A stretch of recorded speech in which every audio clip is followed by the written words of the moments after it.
Hello everyone, and welcome back to Session 2 of Star Trek Adrastea, a Star Trek Adventures actual play using the rules by Modiphius Entertainment.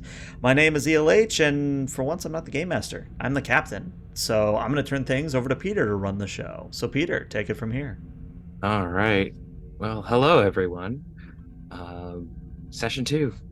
Hooray. If you don't know me, I'm Peter, Petrus Aquinas around, and I will be your humble game master for this run. And before we jump into the rest of it, let's do player introductions and I guess character mentions as well. So, ELH, you kind of already introduced yourself, but if you want to introduce your character. Yeah, of course. So I'll be playing Captain Ash tonight. She's a cornet captain who writes her own rules and throws in her badge and all those standard cop movie trope things. Jeremy. I'm Jeremy, and I'm playing our ship's intrepid chief engineer, Akoram Benjari. And last but not least, I'm Sunbay. I am playing your friendly neighborhood doctor, Commander Dr. Velik, a Vulcan. It's with very a heart of important. gold. It's very important to get the commander doctor, isn't it? Yes, it is. he earned that degree. See, you guys got it. All right, and with that, let's hit that title.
The Admiral Duchess. It's like, Yeah. interesting.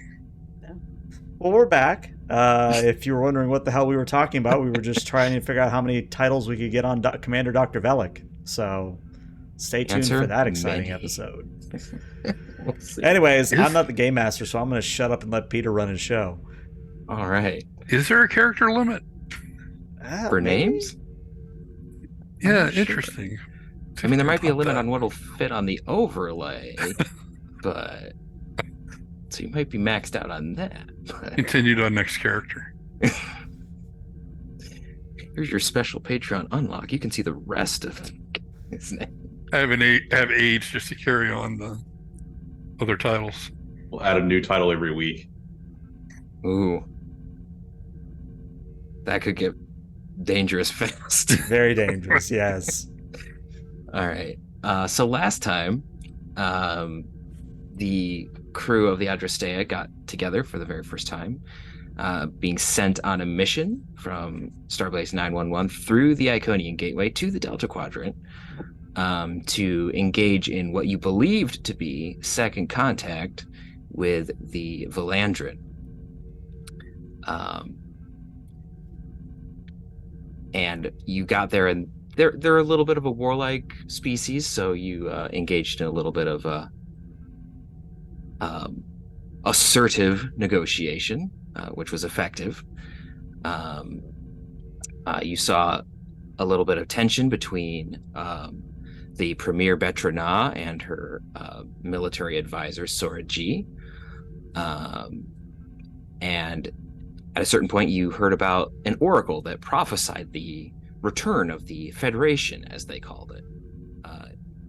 you convinced Betronot to take you down to see this oracle and discovered that it was a holographic crew member from a crashed Federation starship that appeared to have arrived there about 600 years prior. Our engineer was headed off to the computer core to see if he could retrieve the computing node for the hologram, as the rest of the ship was, well, let's say, trash. It was a mess.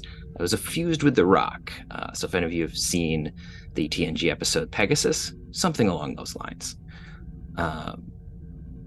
And at that point, you were all figuring out what the next step was to do. Captain, you were making some diplomatic overtures with Betronot, and then you heard the Velandrin transporter engage, and a Velandrin soldier came down and announced that there were soldiers on their way down. And also, a quick note is you appear to be in a technological dampening field of some sort that's naturally caused by the mountains. None of your signals get out, which is why the oracle is still there, as its temporal transponders have not allowed it to be retrieved to the future. So I think that gets us right up to speed. Yeah, sounds right. So yeah, Captain Doctor, you have heard this. Obviously, our engineer has not heard this, as he is somewhere in the bowels of the ship, moving towards the computer core. So now that you have heard that there are, well, enemy combatants, as far as you know, coming down, as they were announced to have ill intent, how do you wish to proceed? Well, I think I'm going to look to Betronat and ask, were we expecting guests, or is this something from your military advisor, you think? I was not expecting anyone to visit us down here. I look at the soldier, or the person that brought me the news, or brought us the news, and I say, "Can you be more specific? Number, weapons they're carrying, etc., etc." There are 12 of them. They are carrying the translation that you get is swords, and they appear to be led by General Soraji. I look at Betronat to see her reaction. Her eyes have gone a little bit wide. Not like the I'm freaked out, but the angry big eyeballs. Oh wait, who was the red shirt we brought with us? I'm trying to remember their name. Oh no. Oh no, what was? Chad, help us out. Does anybody remember what the red shirt's name was, or did we literally just relegate him to red shirt? It was Cletus. Cletus, that's his name. All right, That's good. right. Yep. Cletus Good old the Cletus. He always has our back. Yeah, that he does. So I turn to Cletus, who, if I remember correctly, is still carrying the Lurpas, and I say, He's carrying Cletus, a bunch of Lurp. Yeah. Cletus, everybody Captain. gets a Lurpa. Everybody. All right. Hands one to Betronat, who just like grabs it and like looks at it like, what is this? So I take my own Lurpa, and because I remember I was carrying my own, and I do a few twirls of it, Neo from Matrix style, and I say, it's real simple, Betronat. The sharp end is meant for slashing, the blunt end is meant for bashing. An interesting weapon. Effective. You can thank Commander Dr. Velik's species for developing it. It is a Vulcan classic. Indeed. I will be sure to pass along your compliments and praise of the weapon. Well, we will have to see how it functions in battle first. Showmanship only tells you so much. So, Betronat, I have to ask this because Starfleet does mostly try to handle things without violence. Do you think there's any way we'll be able to talk down your general, or do you think this really will come to blows? It very much depends on what her intentions are. there is potentially a blood feud between us. And when you say blood feud, I'm just going to make some assumption that this is generational until your entire family line is gone, etc., etc. Essentially, but it is specifically between her and myself. I see. Give me one moment. I pull Commander Dr. Velik over to the side, and then I pull over Cletus, and I say in a whisper, Commander Dr. Velik, correct me if I'm wrong, but we're already in the middle of a Prime Directive scenario, and now we're going to potentially have to deal with another Prime Directive issue where if we defend ourselves, we could inadvertently change the governance of the planet? I do concur in your assessment, sir. Ma'am. I'm just trying to think. Is your phaser working?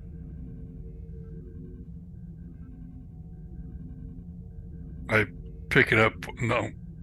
It appears operational. Won't know until I actually try. Let's try and resolve things with words, and then if it starts to look like we're going to have to defend ourselves, let's try the phasers, and then if the phasers don't work, unconscious is how I'd like people to be handled, not actual death.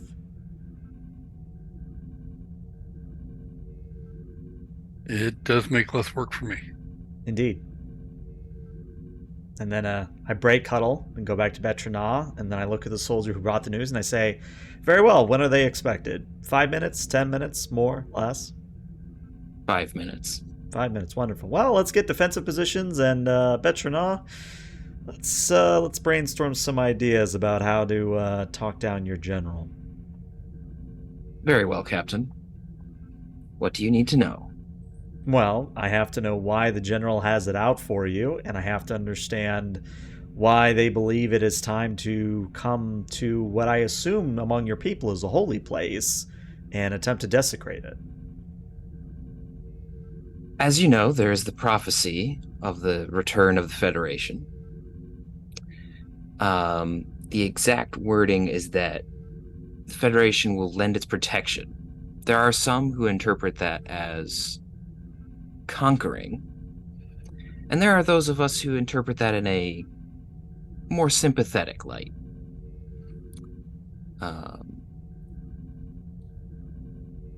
Previously, she kind of like adjusts her outfit a little bit. Soraji's elder sister was the premier not too long ago. And her position was that any Federation ship that appeared, we would destroy outright, as it was prophesied to perhaps conquer the planet, but also to bring the return of the wasting, which is a folklorish disease that killed, according to legend, most of the planet. And so many of our people, Soraji's sister included, decided that to prevent this from happening, they would kill any Federation ship that approached. I advised caution, and I was accused of many things, and so I challenged Sargaji to a honor combat, and I slew her. Soraji did not take kindly to this, even though it was done in a legal and honorable manner, and so decided that at her earliest convenience, I suppose, she would try to return the favor. I had a feeling something like that was going to happen. I'll be blunt with you, Betrana. My Federation, our Starfleet, has rules, guidelines that prevent us from being embroiled in situations like this. I can't help you resolve the problem between you and the General. The best I can tell you is that we will act in self-defense, but we will not kill for you. I want to make that extremely clear. An interesting approach. Well, to be blunt, I kind of motion around at the walls and the half-phased Federation ship. To be blunt, if we had the non... How do I say this? If the dampening field wasn't in effect, we'd already be removing the Oracle fully from this cave, as our prime directive would try to mandate that we remove as much of the cultural contamination as possible. I see. Now, of course, that's a bit sticky. We have to see what Commander Corum figures out, but I suppose we don't have time for that. We have to worry about the 12 incoming soldiers. We do. More pressing matters, I suppose. Indeed. All right.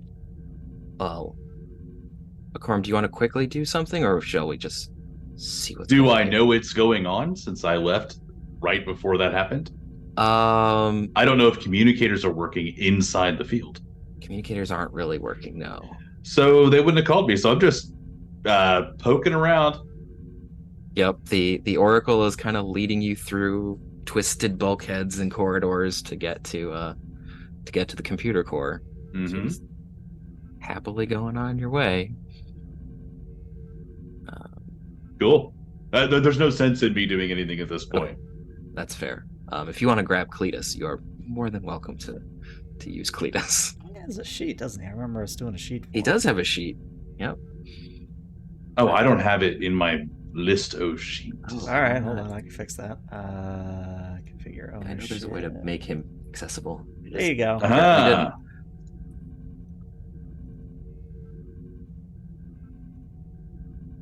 I think this counts as an activation, so Technically, it does. If you want to give him a focus or a value or a talent. yep. don't be a red shirt. It's good value. That works.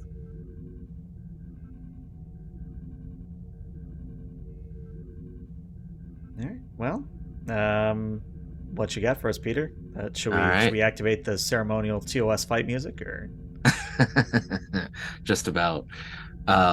So you look up on that, the rock ramp that you came down, and you see Sora G kind of, boldly leading this group of soldiers down.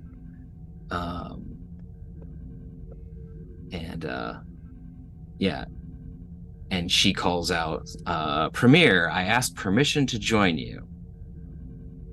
And Betrana responds, to what purpose, insolent one? And Sorji calls out, to parley. But you see Betrana's eyes narrow, and she says, I do not parley with advisors, General. I parley with enemies. But if you wish to speak, we can do so. And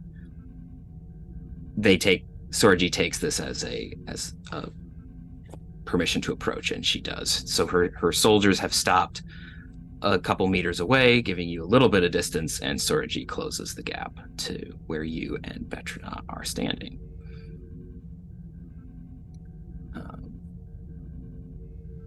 And Sorji stops, looks at you, Captain, and then pointedly, averts her gaze. Premier,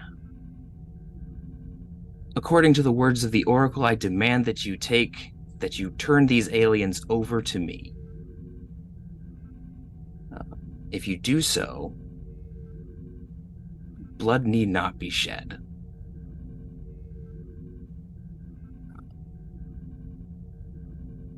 And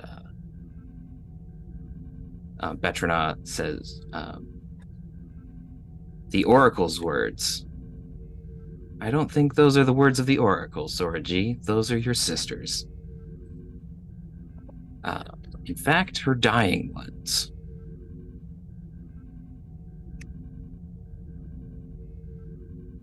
And besides, what would you do with these foreigners when you were to take them?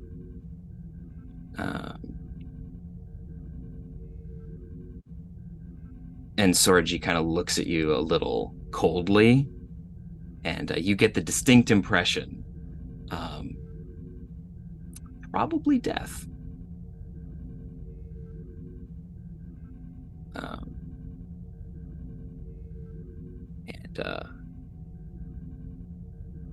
Vetrana goes, so you wish to fight all of us instead of keeping this blood feud between us in an honor combat as it should be.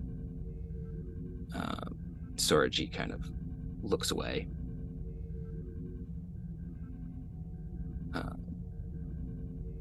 If you will not do what must be done for our people, Premier, then I will.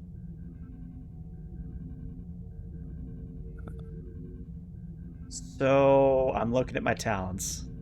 Mm-hmm. I have Voice of Authority.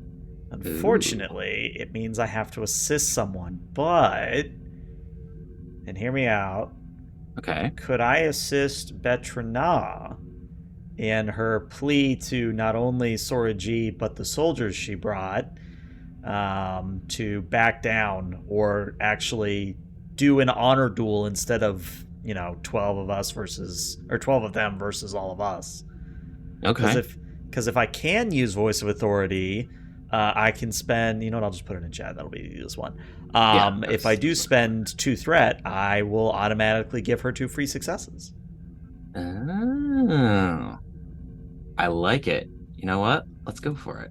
I wasn't expecting it, so I want to see it. I want to see how this goes. So I'll go ahead and bump up your threat for you, but Vetrana does still have to make a roll. Yes, she does. I think I have her stats in here somewhere. Making me look for people. I know. How dare I call upon NPCs? Dare you call upon NPCs? Ah. Okay.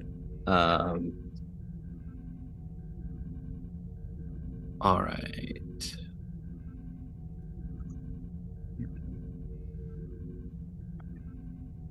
Normally roll straight, so I think it's, what's the command in here to roll a d20? Slash roll.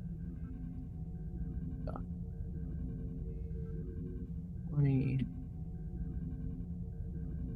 All right, so we have to expand that out. Looks like she got a 10 and a 14. 10 and a 14.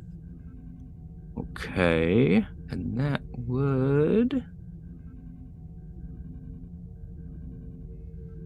Yeah, okay. That would do it. All right. So the flavor... I had it in my head as a difficulty of 4, and she got 2 success, so... Nice. So the flavor I'll add is that as Vetrana says that this should be an honor duel between the 2 of them, I simply clear my throat and project, though I'm not really talking at anyone in particular. Well, I guess maybe I'll quote-unquote talk to Commander Dr. Velik, and I'll say, Commander Dr. Velik, honor duels, they're a staple of many societies within the Federation, and even our on and off again allies, the Klingons, the most honorable among perhaps all of the Beta Quadrant species, even they recognize that an honor duel cannot be violated. Isn't that right?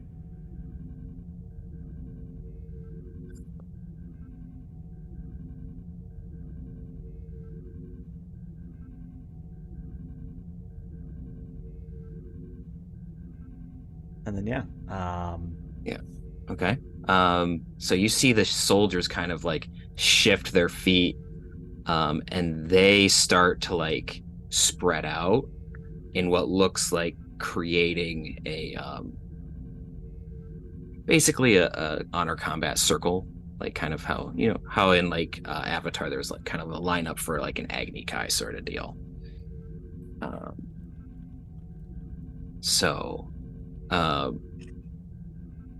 And the who looks to be Soraji's second walks up, and he pulls a sword from another soldier and pulls his, and basically presents 2 weapons, one to the Premier and one to Sora G.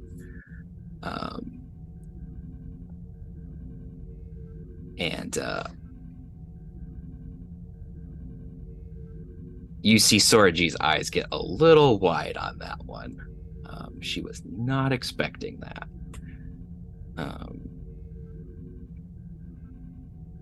And Betrana looks at you. She looks at you approvingly, Captain, and then looks back to Sora G and's like, well, it seems that the decision has been made for you, General.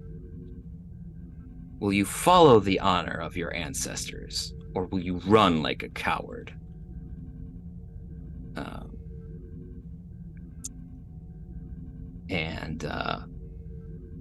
Sora G snarls a little bit and grabs the sword. And Betrana dignified, takes the sword and hands the Lurpa back to you. Okay, I take the Lurpa.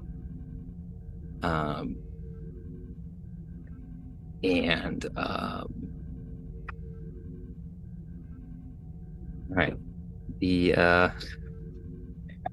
This has taken a turn. That's my goal. Is that every time somebody lets me play, I always like, no, let's do this thing instead. Yeah, no, it totally works. Just trying to think, how do we want to do this? Because they're two NPCs. Mm-hmm. I don't really want to have you sit there just dealing with them fighting. Let's see. We could... I mean, one of us could take over for one of the characters, I suppose. That's an option. Yeah. Another option is I could spend that 2 momentum that we just got thanks to Chad to create the advantage that Betrana may or may not have an upside in maybe her footwork or her training, etc., etc. Okay.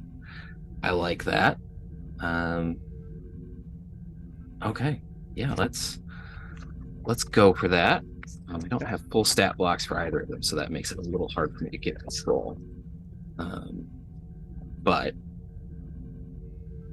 yeah, so we'll do that. You see them starting to fight. It's definitely it's Caspian. That'd be great. But you see, it's not like a graceful sort of fight, but it's not as like vicious and hard as like, you know, broadsword on broadsword. It's kind of a mix between that and like a kind of the flowing fighting that the Klingons use with the Batleth. So there's a little bit of showmanship and beauty in how they manage to fight, but you can definitely tell that the Premier has more experience, has better footwork, has better posture, and is definitely holding her own against Sora G. And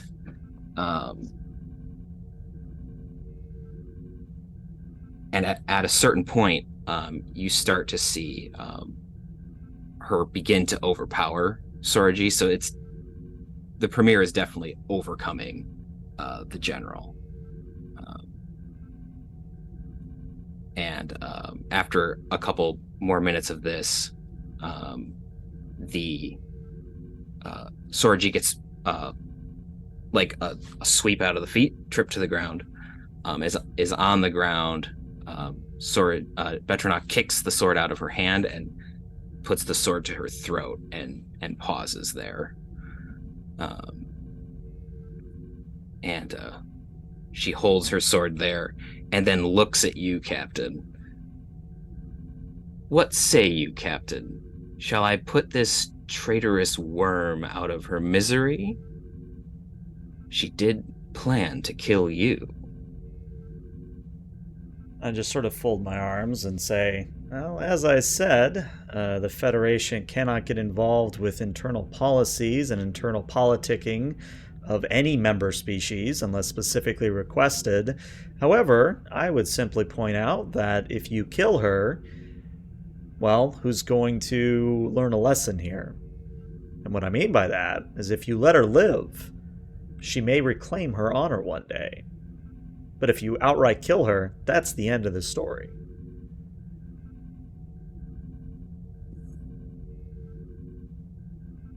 There is some wisdom in your words. While your Federation is quite different from us, your ways may not be completely weak. And she looks down at Sora G. And, well, Worm, it would appear that you may live for now. And she takes her sword away, and the other soldiers, roughly pick her up by the arms.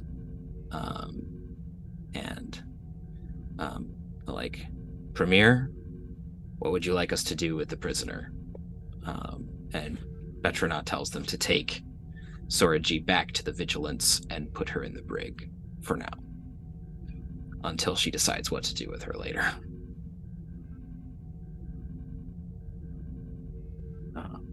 So yeah, combat averted. Mm-hmm.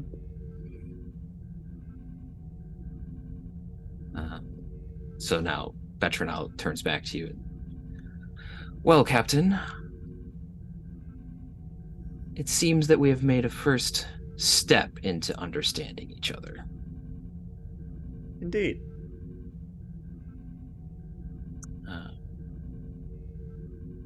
Now to Akorum, the engineer, I believe would be a good scene switch at this point. Mm-hmm. You have been crawling through wreckage for a good 15 minutes. The Oracle is just kind of, as holograms do, just kind of phasing through stuff. He's not being bothered by all of the wreckage, and he occasionally stops and looks back and, you coming? I know that you know what this deck plan used to be, but it's not that now. You're going to have to give me a minute. I apologize, Commander. I'm joking. It's fine. Very well. A few minutes later, you make it to... it is recognizably a computer core. It is definitely a bit different than yours, because it's, 20, 30 years newer in the future with technology that you're not super familiar with. But you are now in... It's a computer core. It's pretty beat up, though. But it is in fact still powered. So. All right. We have to get you out. Yes, my node is, and he glitches. Okay. Now that I'm inside the ship, does my tricorder work?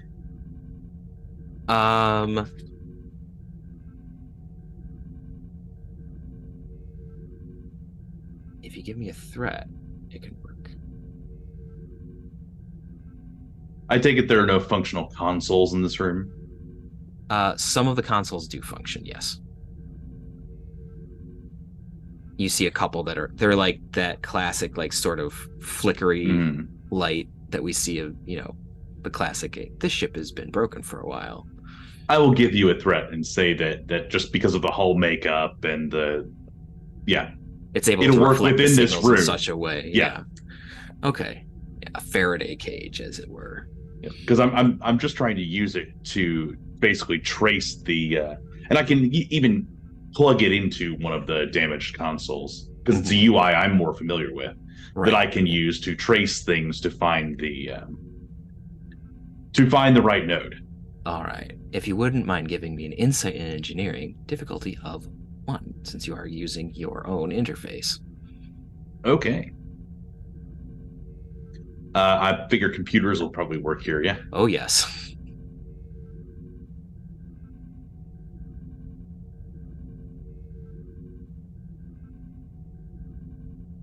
Oh, got a success. So there we go. That works. That's good enough.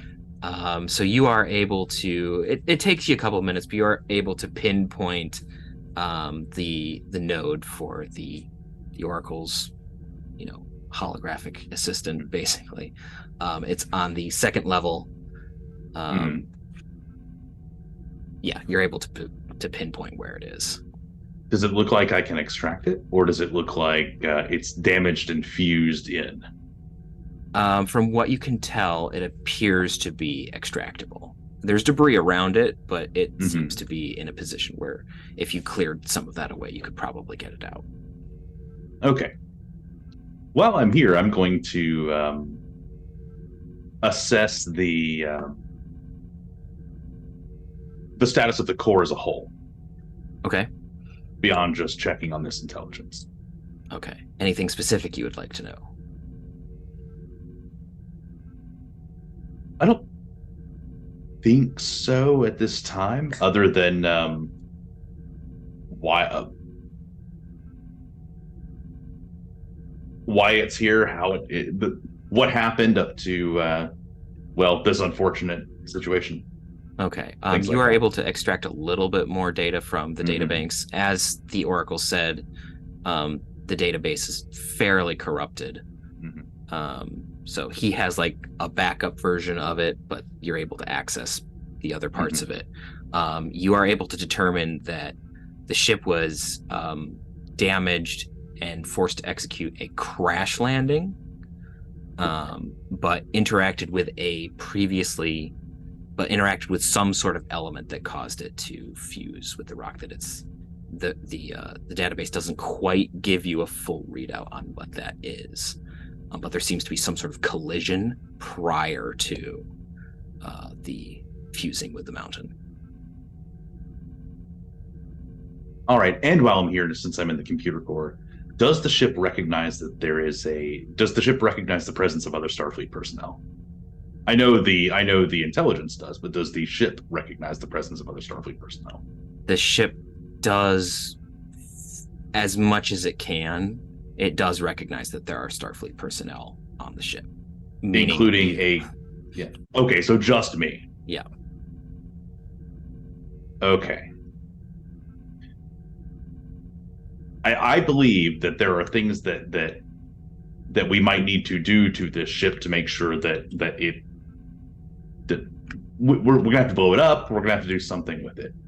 Do I think that that it is intact enough for me to ask the captain to bring the captain here and have the captain take command, being as there is no other active command grade? Right. Because I don't think I can. You would need at least two command off. You would need at least one command officer and two other officers that can confirm. So, but it's possible. There's enough volatile parts of the ship still functioning that you could create an explosion if necessary. So there's at least one fusion core still working, and if you set that off, that'll do some damage. Okay. Is the presence of the intelligence stabilizing the core, stabilizing the computer core? Is it will conditions degrade if I remove the intelligence? No, the intelligence is separate, and he's not like upholding it. He's using some of it for some extra processes, but it's not like he's not like the pin that's holding this fragile little Calto mess together. Okay. If I remove your interface and carry it with me, can you interact with my tricorder? I'll need some help getting out of here. I believe so. Okay. However, I will have to power down shortly afterwards, as my power systems are a little drained. Can you use the power systems in a standard Type 2 phaser? I believe so. That would probably at least get us out and back. Yes. I can at least get you with that to the exterior of the vessel. Okay, I will make the appropriate modifications. Okay, so you're Remove like the MacGyvering this, pulling out pieces from the inside of the console, taking off the back plate of the phaser, rewiring a couple things, climbing up the ladder, pulling out the module. It's about about so big, and it takes you a couple minutes to find like the connection points. The Oracle does manage to like help point you. He's glitching a bit, but he's able to like point like it's over here, and you reconnect it, and it appears to be powered. Okay. But since he's disconnected from the ship, he can't use the ship's hollow emitters, right? So I need to use him as a tom-tom on my tricorder? Yes. Well, actually, he has a small hollow emitter on there, so he's able to like be like right next to you. Okay. He can't go much farther. So he's just emitting from the phaser. Yeah. Somehow. This hollow emitter is strapped to the side of the phaser on my belt. Yes. Yeah, so you can like point him like a flashlight. Yes. Okay. So we cripple our way out of the crippled ship. Okay. Yeah, so you make your way out, crawling around things. The Oracle makes at least one observation about how it's much more. It's odd going this particular route. He normally just goes through this. So since you're taking him down and around, now you get to feel what it's like to be a filthy organic. I never said you were filthy. You might be now. Oh, I certainly am. Your ship is dirty. I'm disappointed. After that 800 was a joke years, too. It appears that my humor subroutine has been damaged. Are you about to tell me when 800 years old I be? Look as good I will not? You see him glitch a little bit. Maybe?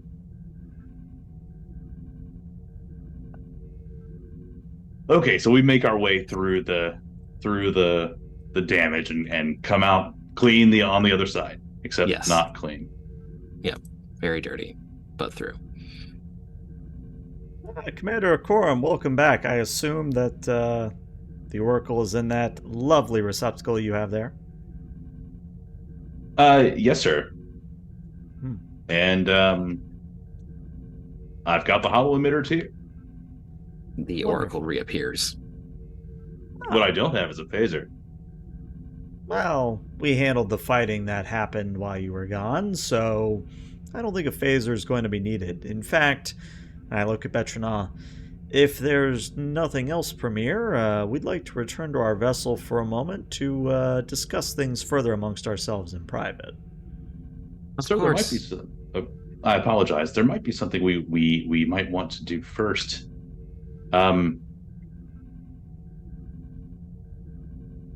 Right now there is a barely but very partially functional Starfleet vessel that doesn't currently have a commanding officer or a supervising intelligence. I see where you're going with this. Betrana, can you guard this place for the next hour or so? If the Oracle so wishes. The Oracle looks to you, Captain. I give him a subtle nod. The Oracle so wishes. Betrana, inclines her head and walks up the incline. I shall wait for you in an hour, Captain. Very good. Do we send Cletus as well? No, Cletus will remain behind to communicate with us at the mouth of the cave. Understood, sir. Cletus makes his way to the mouth of the cave. We do as well, because my intent here is that I want to have the difficult discussion of what to do with the ship, not down here. I want to have it in a nice, safe, secure conference room. Yep. But my intent is let's get everybody except Cletus out of the vessel. We'll beam up. We'll have our conversation. Then we'll come back down and deal with whatever. Okay. Can we be beamed up here? Remember, your communicators don't work down here. Yeah. But we did beam down here. We just had to walk in. Yeah, it was outside. It was outside the cave entrance. Yeah. So if we go back out of the cave, I assume we can reach our ship? Yes. Yeah, Okay. you can do that. All right. Then, yeah, I'll liaise with the transport officer and get us beamed to a conference room directly, because time is a factor here. All right. So you exit the cave and beam back to the ship. I call to engineering to have some standard high capacity power cells brought to the conference room. All right. High capacity power cells, sir. What did you pick up down there? Something I need to have high capacity power cells for, Chief. Well, I guess I'll just have to come up there and see it, won't I, sir? Bring whoever you want. Just give me the power cells. Yes, sir. After a few minutes, Chief Shoutout appears in the conference room carrying the requested power cells. A box. A box. You don't get to touch it. You'll break it. I don't break everything, Commander.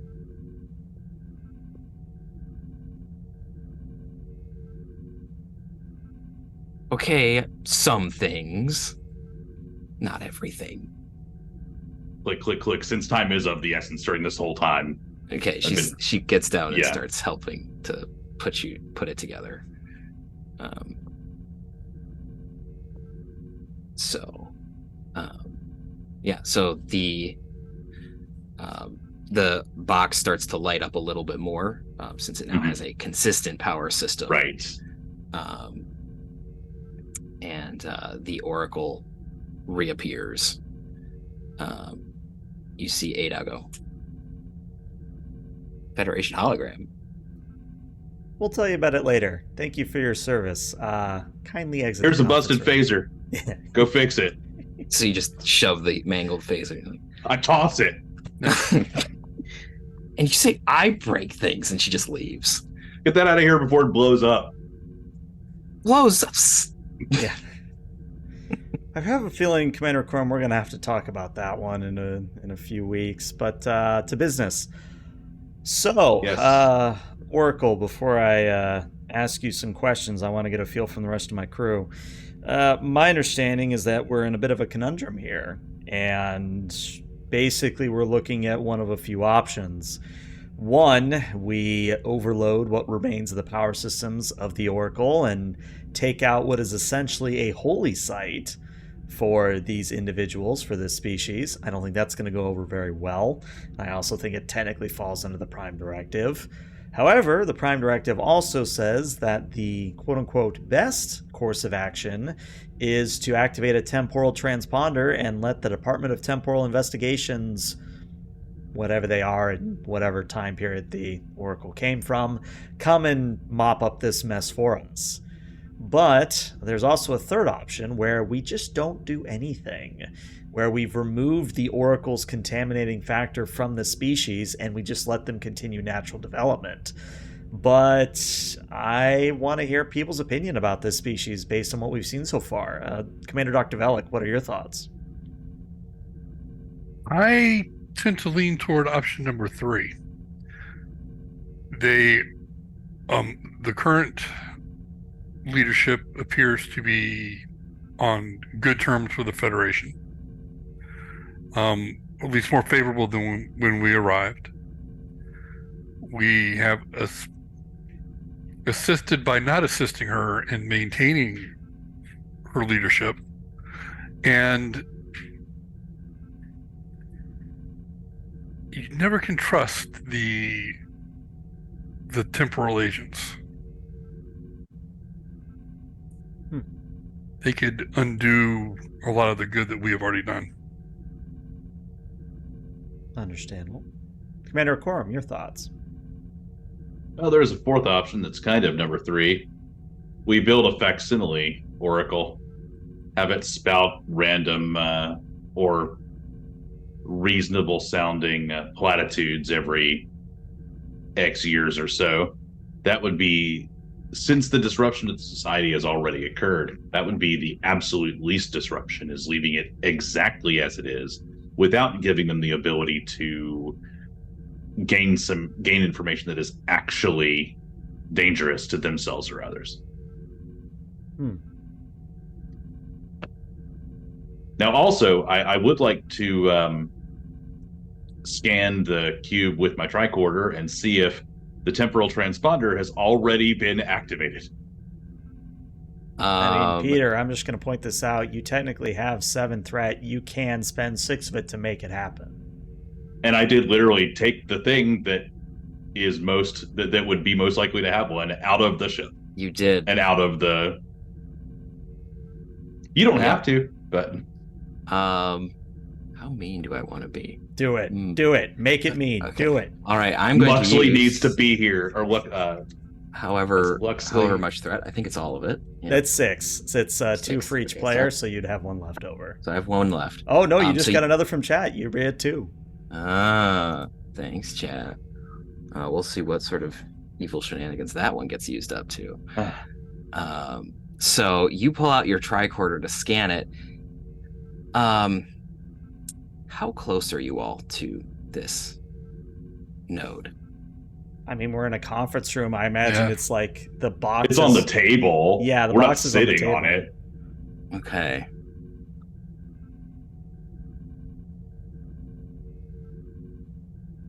Well, you know what? I guess this is going to happen. There is a bright flash of light. And all of a sudden, you are not in the conference room on the Adrastea. Very important question. Are we in Q's court? No. Okay, good. It's Dolmer and Luxley. You are all kind of sitting, so now you like fall to the ground, except for you, Acorum, because you were getting ready to pull out your tricorder. Mm-hmm. And you are in it looks to be a Federation sick bay, but not.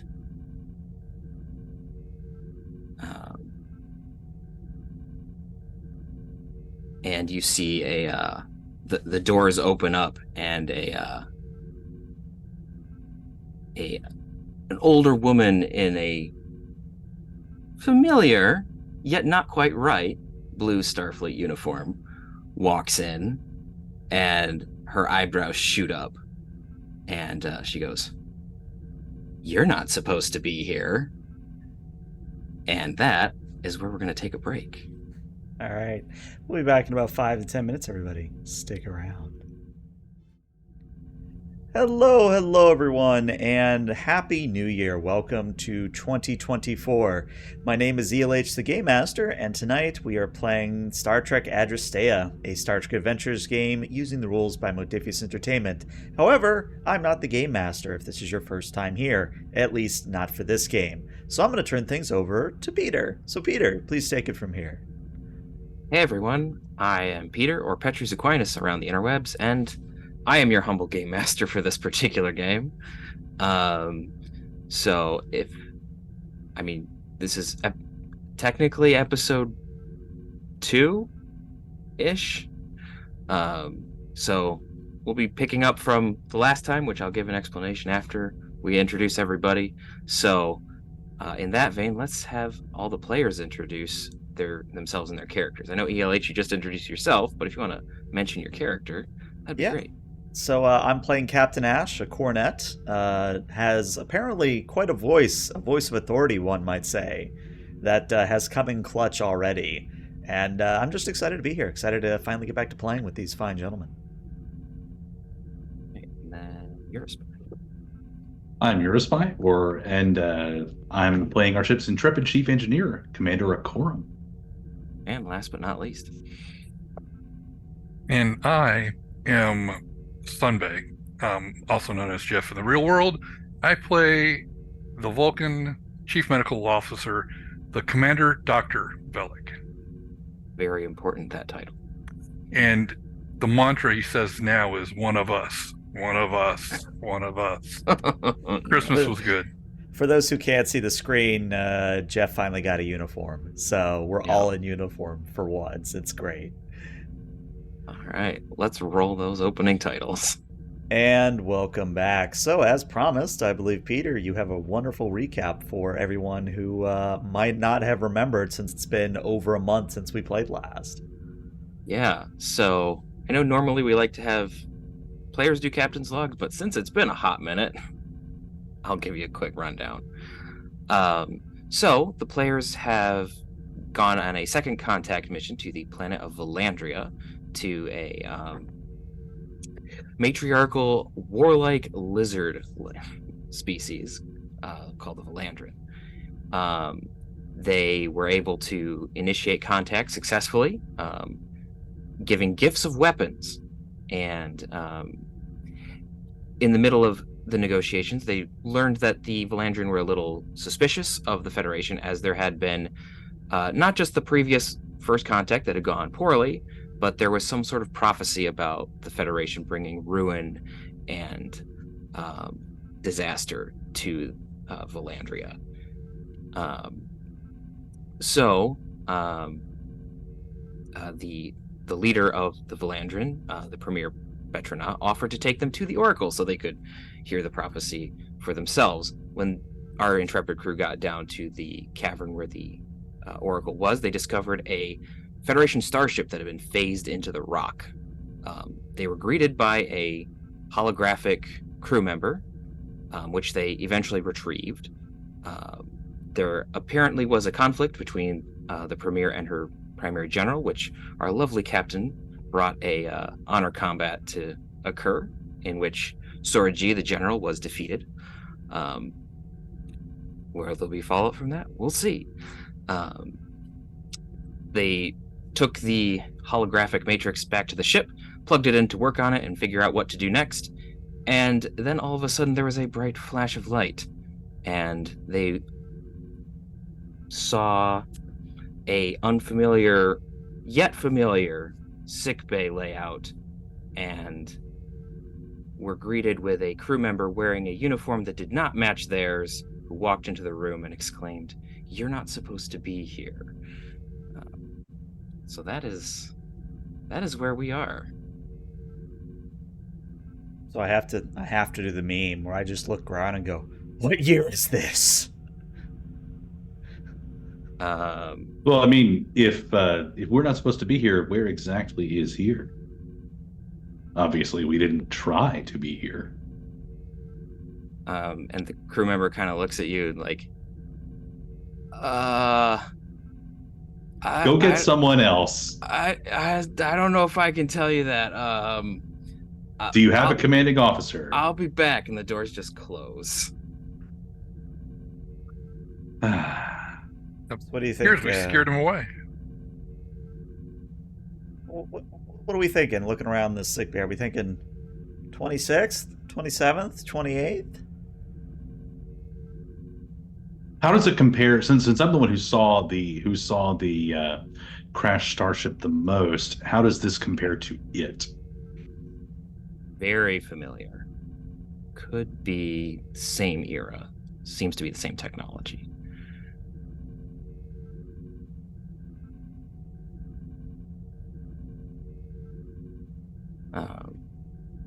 So a little bit of time passes, obviously, and then the doors open, and a Bolian officer wearing command red walks into the room. Like, haven't seen you three in a while. Oh, wait, you might not know me yet. That's fair.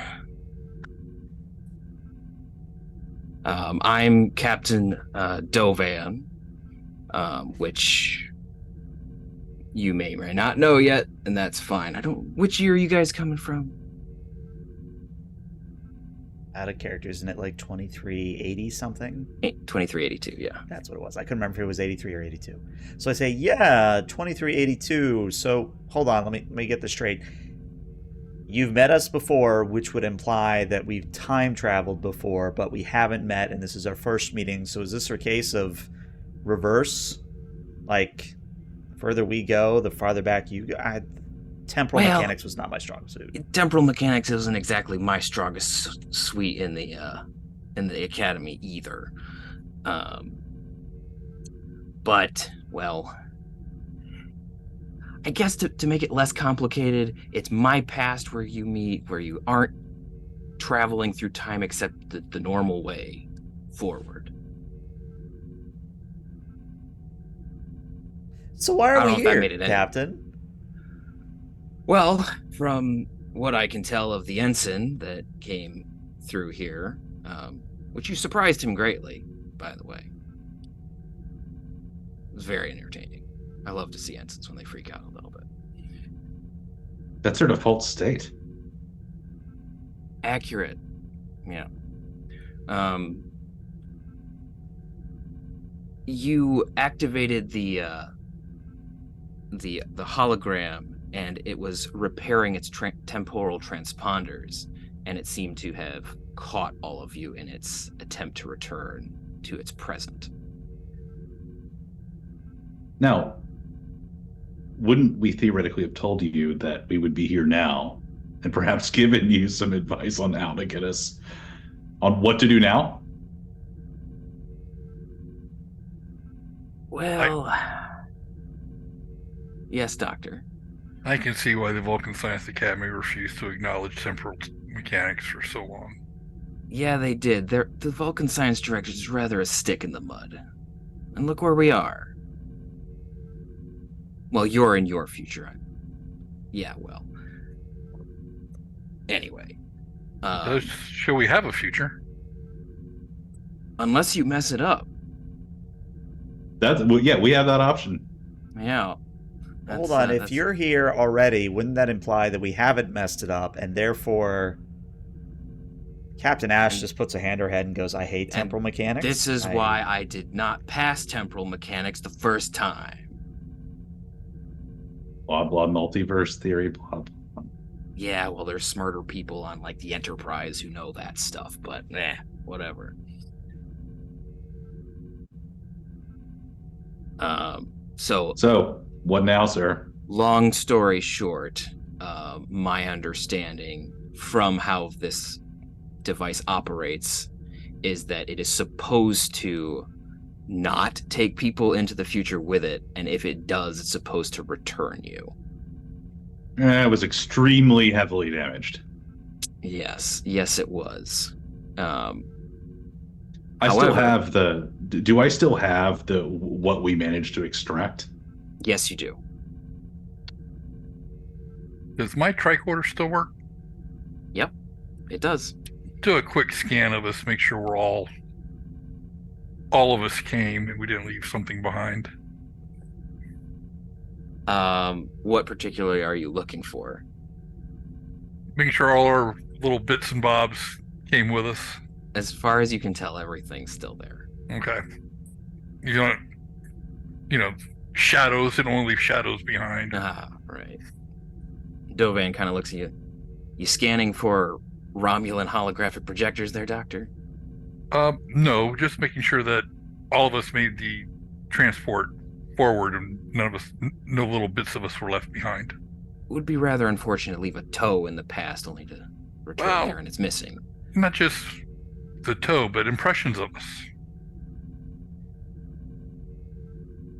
Like what? Are we actually here and not there? Dovan just kind of stares blankly at you for a minute.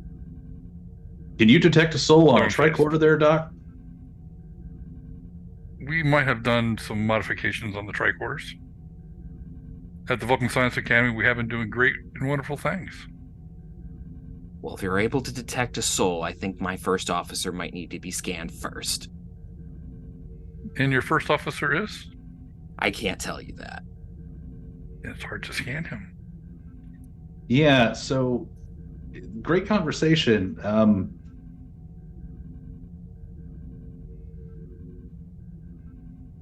What now? Well, The ball's kind of in your court there, sir. I don't think there's anything we can particularly do about it. not really. But we can figure out what we can potentially figure out what your holographic matrix is doing. I believe it's recompiling. Yeah, I think we might be able to spin up a portion of it. Well, how about you do that? There's not. Basically, protocol at this point is I leave you in this room until we figure out what to do if it doesn't take you back. I apologize, sir, but I don't know that you're cleared for what's on this. Not that I can stop you from surveilling that is a good us. point, because I don't know for sure where this thing came from. It could come from my future, which would be rather interesting. So let us go our separate ways for them, or you go your separate way and we stay here, maybe? I apologize, sir, for telling you what to do on your own ship, but nah, I mean, I wouldn't it's feel as probably for bad the if it came best. from another captain.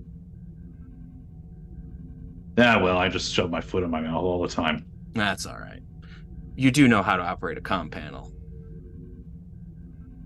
I think they covered that in engineering school once or twice. All Are right, they the good. same? Then, then you'll know how to reach me. I don't think they've changed that much. Oh wait, I don't think I ever told you what year you're in. Nope. I don't think you're supposed to. That's right. So I'm gonna move on. And he just turns around, kind of waves over his shoulder, and walks out. Well, he was very pragmatic. Seems this happens quite frequently to him. Quite accustomed to it. It's not his first rodeo. I don't know that it happens all the time, but it's not his first rodeo. I liked the intro to the intro to temporal ops classes. Well, the problem was I Many was always years late. ago. That is the perfect way to treat intro to temporal ops. Just call it a temporal op. Okay. Well, sir, shall I try and fire this thing up? Yeah, I mean, if we can get the holographic matrix working again, maybe it'll send us back. If not, though, I think we might have to bring the captain in on what we were doing on the planet, I think. But hopefully, the holographic matrix can send us back. Right. We'll see what we've got ourselves before we have to involve others in another time. Let me see what I can do. Okay. So how about you give us the first roll of the night if you're trying to activate said hologram. Okay. So let's do a control and engineering. Awesome. And in this at a case, difficulty of 1. okay, and I will use the focus transporters and replicators since Definitely the same kind of technology. So roll to violate the temporal prime directive. Well, we did do our level best to limit the exposure. You did, in spite of Captain Dovan's almost slip up, I suppose. Yeah. Go away. Okay, I will Spend momentum to make momentum, maybe? I will spend a threat to make momentum. I will give you a threat to make momentum because of this. Oh, that's right. You have bold, not cautious. Yeah, this is not another character that shall not be named. Okay, perform task. 3 dice with focus. Roll. Wow. Well, And I'm gonna re-roll one of the 19s because I have it for free. One using focus. Okay. Well, there we go. 3 successes. All right, that's pretty good. I'll just take the momentum. Okay, cool. Someone else is handling the moment. Awesome. So yeah, you are able to turn on the holographic matrix, and the image of the Oracle's holographic program shimmers back into existence. And it kind of like cocks its head and looks at you. Commander, where are we? We are in what appears to be our future aboard an unknown starship in an unknown year. One moment. I will access the starship's computer. We might want to tell the... Never mind. Just go. He kind of sits there for a minute. Like, power systems reestablished. Recompiling temporal matrix. Current state 40.7%.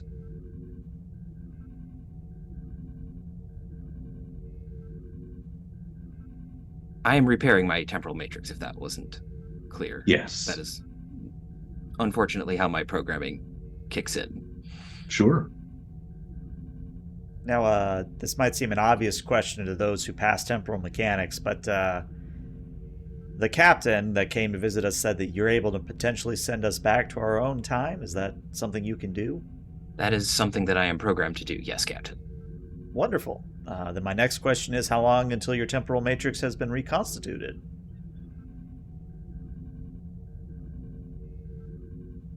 It looks to be about 1.5 hours. 1.5 You have hours. a little bar across the top of his head. I could present a visual aid if that would be helpful.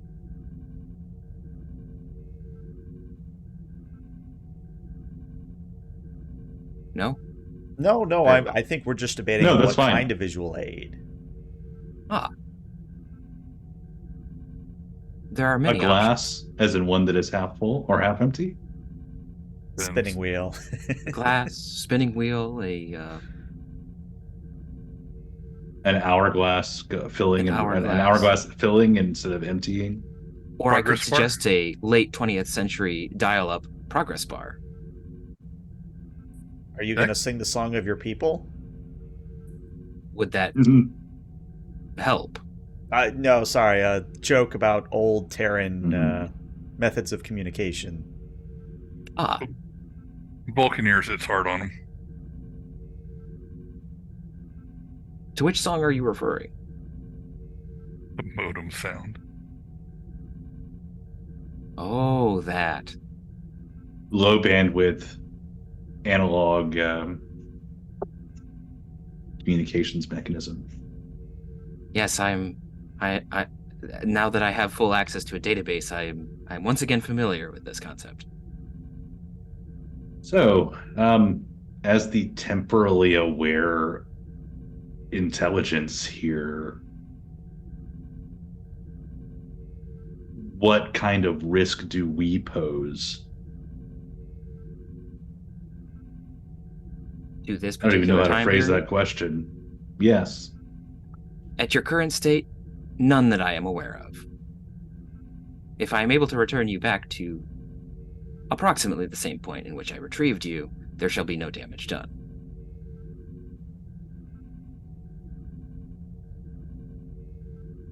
In that case, if I remember correctly, out of character, we were debating whether to remove the Oracle completely from the planet and thereby Yes. resetting it, or we were debating leaving what remained of the Oracle's ship there, if I remember correctly. Yes, as the cultural contamination had already happened, and since it had been there for 600 years, was it now a cultural artifact? So I believe those were the points being made. Right. So I reiterate that for everybody. I say, well, we still have a choice, I think, in front of us, whether we eliminate the cultural contamination or we leave it there. I don't think Starfleet's going to be happy with the answer either way. But I guess my concern is at this point, because again, temporal mechanics, not my thing, would you be able to tell what choice we've already made, Oracle?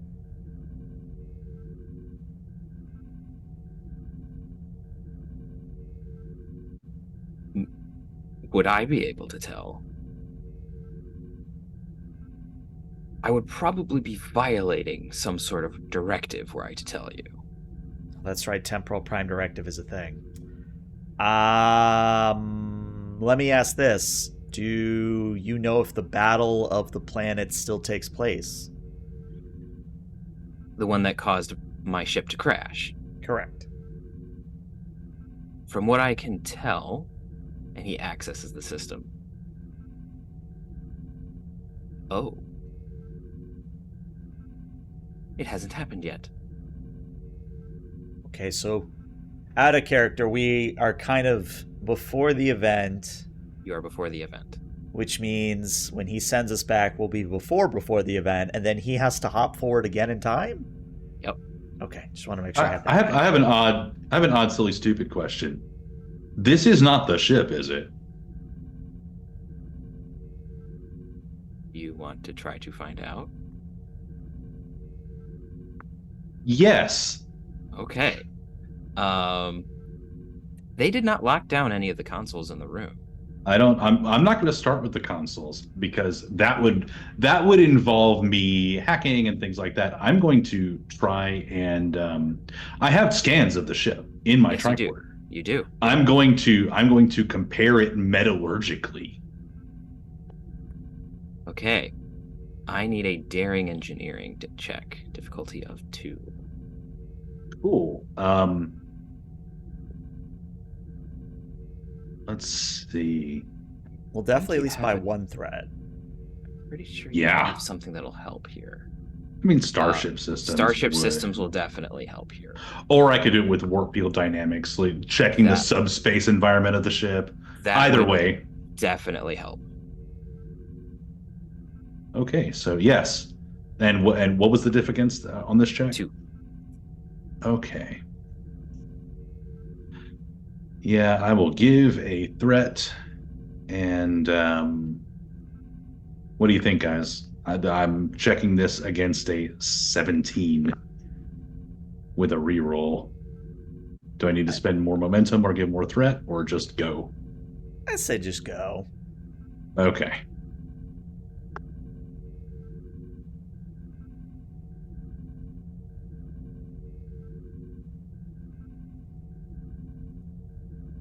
Survey says... Eey. Well, definitely reroll that. I'm going to 20. re-roll the 20. Yeah. Okay, 3 Okay. successes. Well, there it is. We actually get a Alright. momentum. You do get a momentum. Okay. So you take a little time on your tricorder and compare the warp field. I mean, what's left of the warp field Right. from the previous ship, and the metallurgical scans. This is the same ship. I don't know what we can do here. I don't know what we should do. Anything we say, period, is a problem. I physically show the scans to everybody, blocking the, kind of putting it between our bodies as I show it around.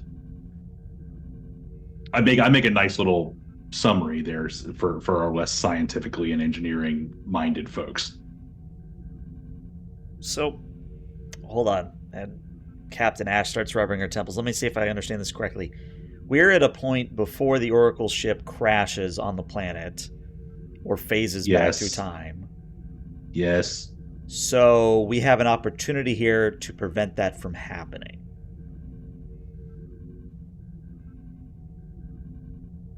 That I think the doctor would. I can't remember. We've served out of character. We've served together, Doctor. Yes. Are you scientifically minded as well as medically minded, or? I mean, you're Vulcan Science Academy, but I am familiar with some basics of science. On a scale of 1 to 5, we could say a 4. okay. So you're more scientifically minded with me, better than me. I on a scale of 1 to 5, I have a 3. I have a 2, so...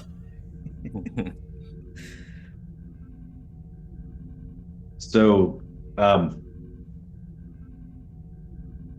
I don't know how resilient the timeline is to put it in extremely basic terms. What are I you don't looking know to it. do? Well, it occurs to me that either we're the reason the ship goes down, or we have a chance here to correct the timeline and break the temporal prime directive, but fix the regular prime directive violation. Out of character, is that something that's actually covered? Has there ever been a collision between the two? What are we supposed to do? Between the temporal prime directive and what? The regular prime And the directive. prime directive. Oh, Which the future no. violated. Yeah, so if I understand the way the prime directive works, is prime directive is like 0. It is the end all be all, and then the temporal prime directive is like after that. Yeah, It's still like a 1 or a 2. It's a cousin. Yeah, it's still like a 1 or a 2, but it's not a 0. We're absolutely going to be a case study in the academy. Yeehaw. Will they even be able to talk about it? Maybe. No, the worst At part some is time. they'll drag us to San Francisco and we'll have to teach it ourselves. We'll have to say, and this is why. Ugh. This is why you don't time travel. Do we have to go back?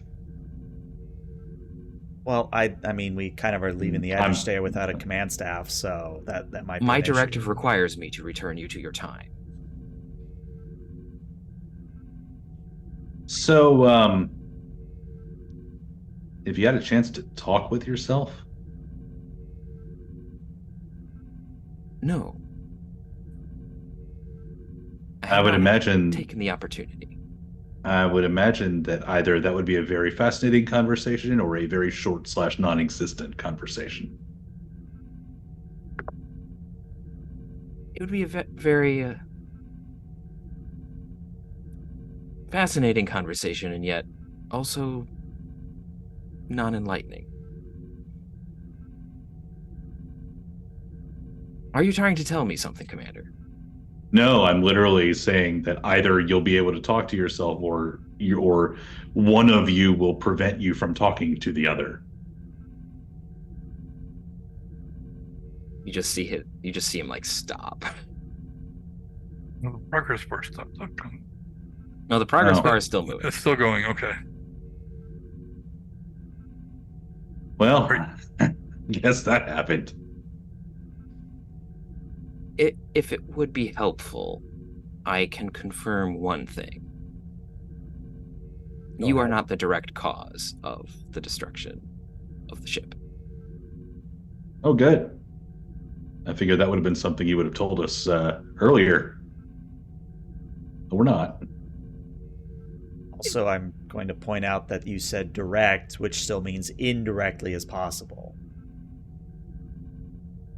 As with all temporal mechanics, there are waves that one cannot entirely predict. But I do know that the cause of this particular incident was an order from the captain of this vessel. I'm going to use my tricorder again and try and figure out how far off we are based on dating. From the event? Right. Okay. Do I want to make you roll for that? An insight engineering or an insight science? Yeah, let's do an insight science. Difficulty of 1. All right. Now I could assist you if you need help. Yes, that would be lovely. I've got a better than average shot at making this roll, but not fantastic like engineering. I guess we'll bounce ideas off of each other as we. Okay. And since I did literally spend time in this ship's computer core that was where its subspace field was operational, I'm going to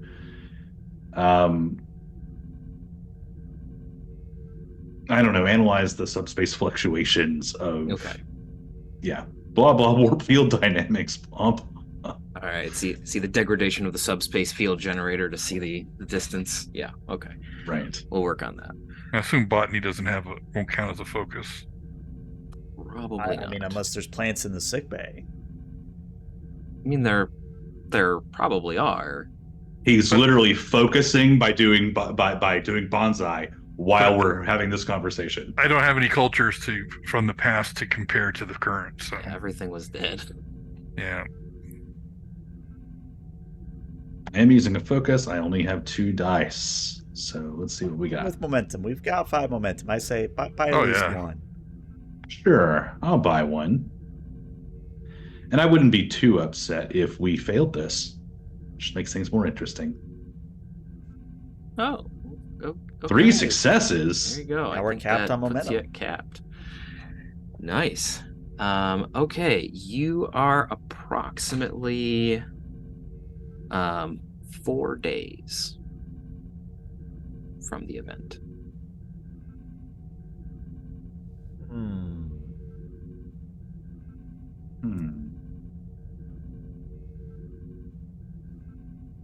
See, add a character. I have like 3 different ideas. It's just that what would Captain Ash do in the situation is what I'm struggling with. I think Captain Ash is doing that thing where like she's nodding along as everybody else is saying, yeah, this is temporal this and temporal that and osmotic fluctuations this. And I think she finally just comes to the conclusion and says, okay, About 4 days, Captain. okay. We're about 4 days out. 4 days. Okay, I understand that much. So, Oracle, you said that it would take 1.3-ish hours at this point to finish your temporal matrix construction. Correct. What would happen if you didn't send us back immediately?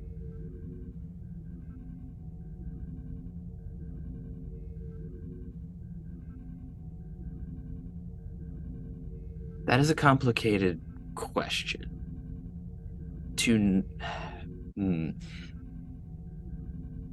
First, I would be breaking my directive. Second, I think I mentioned it before, but I was attempting to correct cultural contamination on Velandria. Right.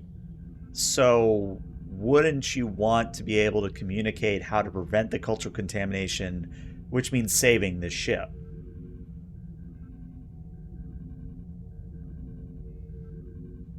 The best way to ensure compliance with the Prime Directive would be to ensure that this ship doesn't doesn't end up where it was.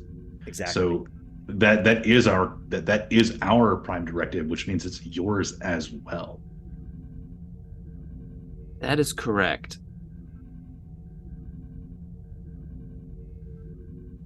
There might be a way to prevent this ship from going into the past, but the question is whether or not that will adversely affect what has already transpired. Elaborate. Not contaminating their culture is the best of all outcomes from our perspective, is it not? It is. The question is whether or not you're able to prevent the other entity from going into the past. So I believe you say what you want. I believe then that this ship went into the past possibly to address the other entity. I cannot confirm that. I mean, that seems like the only reason a Federation captain would just decide to go into the past and breach the Prime Directive. Would be to keep it from... would be to try and avoid it. The breach of the Prime Directive was accidental. Probably because the ship was heavily damaged in combat. Or something. I will give you the last log that I have. Informationally. I do not have the actual text log that the captain gave. If you wish to hear it. Please. Stardate 79283.2. The captain ordered the first in-combat usage of the Transchronoton torpedo during an enemy attempt to meld with my hull. Despite perfect test runs, the torpedo had unexpected effects when used against the enemy. Both vessels were downed. The enemy vessel's spatial and temporal coordinates remain unknown. But based on previous information, it may be nearby. So it sounds like we need to just stop the captain from using the torpedo, if I understand correctly.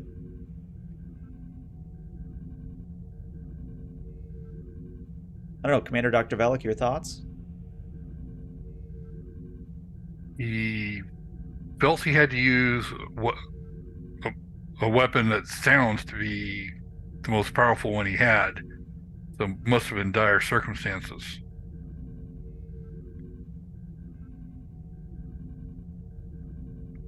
So Yes.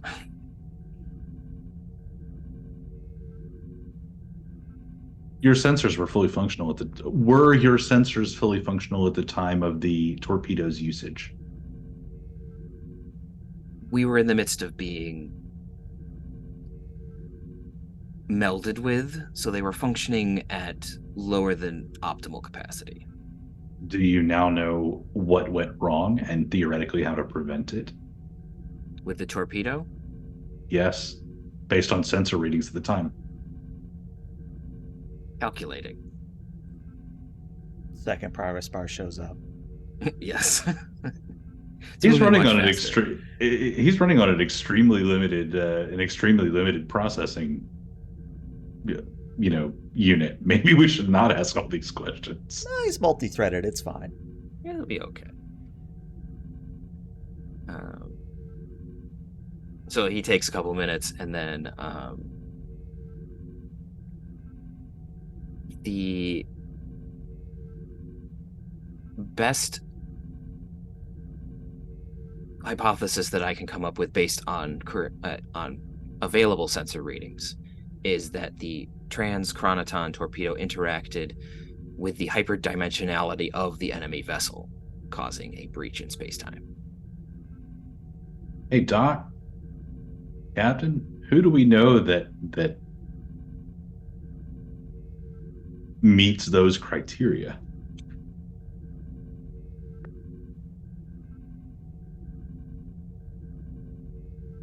I'm drawing a blank.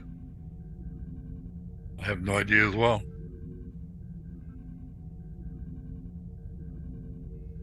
Do you know Commander Akorum? No idea. So it was a rhetorical question, not an actual question. Oh no, it was an actual question. It's who are there any species we know that seem to meet those criteria, as limited as they are? Fusing with hulls, hyperdimensionality of their, I don't know, of their ships, of their nature. Hold on. Didn't Voyager do something like this? I feel like Voyager did something like this. Probably. Voyager did something like a lot of things. Was it the Vidians? Yeah, there was the Vidians, where some form of quantum event split up Voyager into two ships, and the Vidians tried to capture Voyager, and they blew up one of the Voyagers to blow up the Vidian ship. It was a whole thing. Voyager's logs are hell to comb through.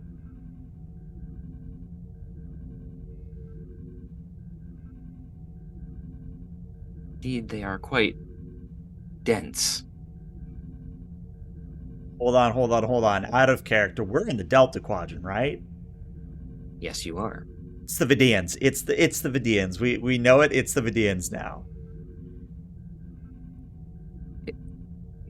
The hologram pauses. It isn't the Vidians, Captain. It isn't? It is not. Damn, well then I'm out of ideas.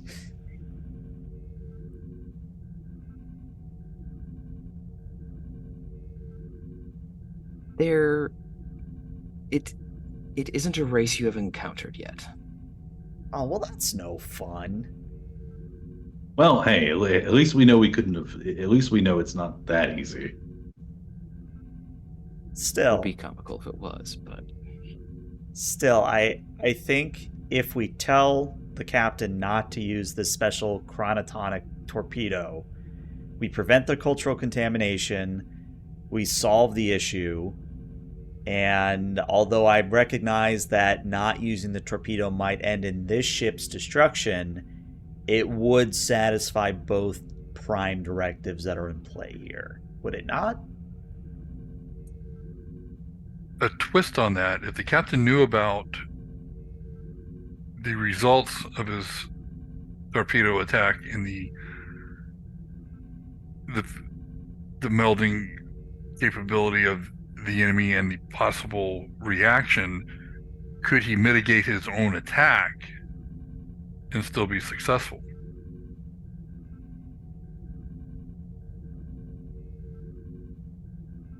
I mean, technically, I don't know how much pull I have with a hologram from the future, but I could order the Oracle to divulge that information to the captain. The question is whether or not the Oracle would listen. And if the captain would listen. Yeah, because if the captain believes that the aggressor or the whatever is more of a threat to the planet than we are. But he could still take steps to maybe not phase into the rock. But then you still have the adversary. That's better than aggressor, certainly. Running loose. I mean,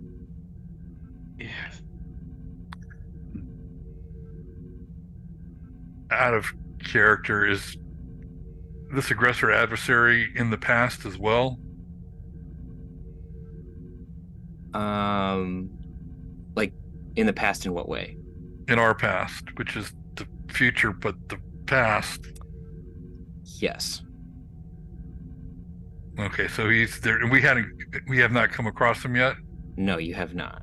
So to unwind the temporal mess a little bit, if it helps, what you are at one point, the event has yet to happen, but the first contact with the aggressor is back here. You originally came from further back. I don't know if that helps at all, but it does. So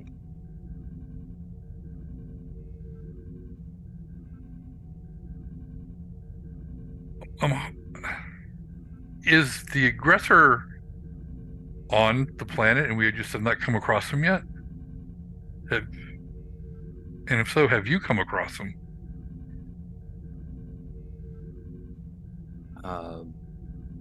I have not directly come across the aggressor, but I have felt its effects.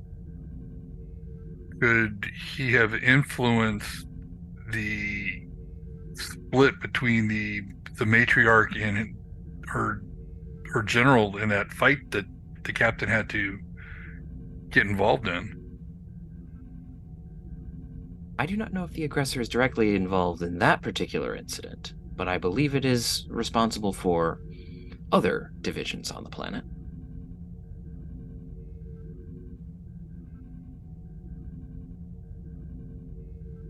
That's leading to me, sir. That's leading more towards the captain that shooted the missile. Agreed. Oracle, if I were to order you to tell the captain not to use the torpedo, would you listen? Would you accept my command codes?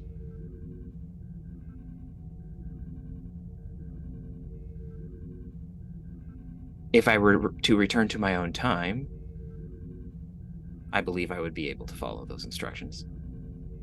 Well, you just gotta wait 4 hours, apparently. Well, I am supposed to return to... 4 days. My moment of ejection from the time stream, which would be slightly after the event. Which would mean that you wouldn't be able to tell the captain to not use the torpedo because he already used the torpedo. He stops for a second.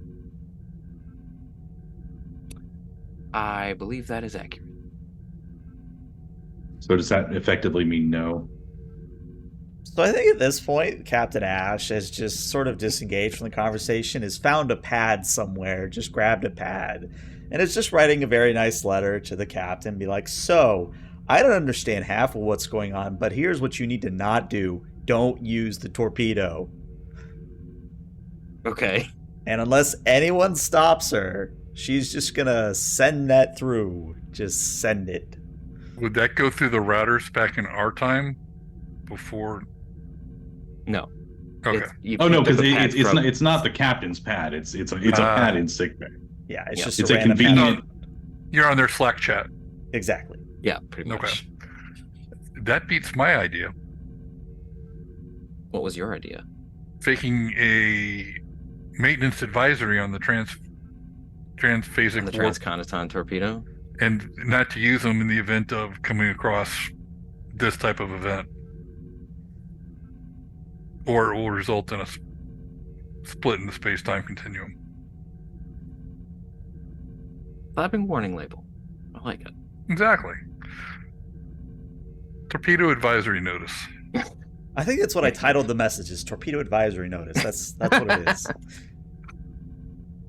Are you having it like go directly to him, or are you putting like a time delay?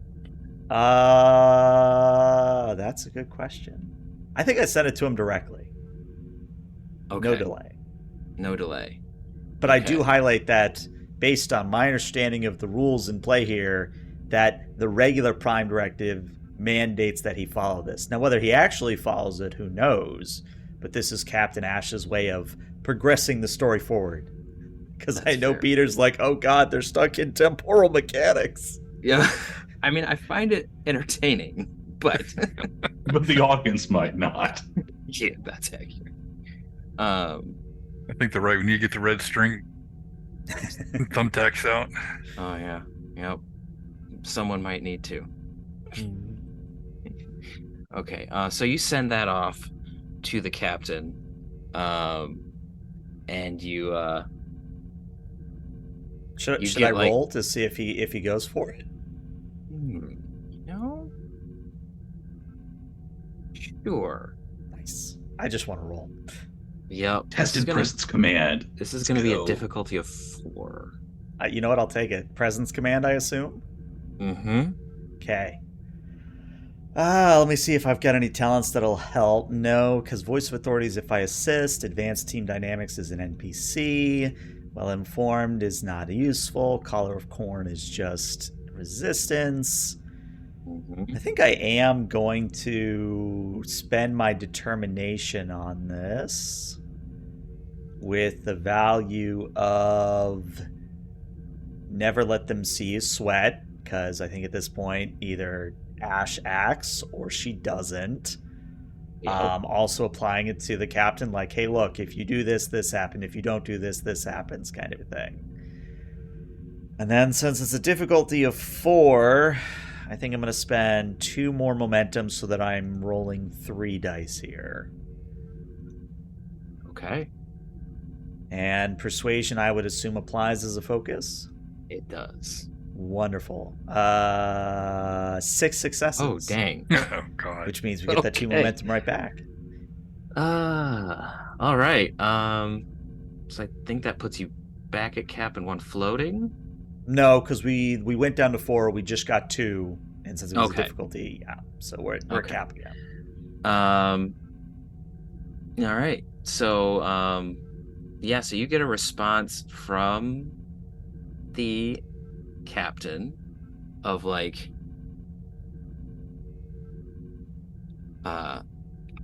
interesting to know.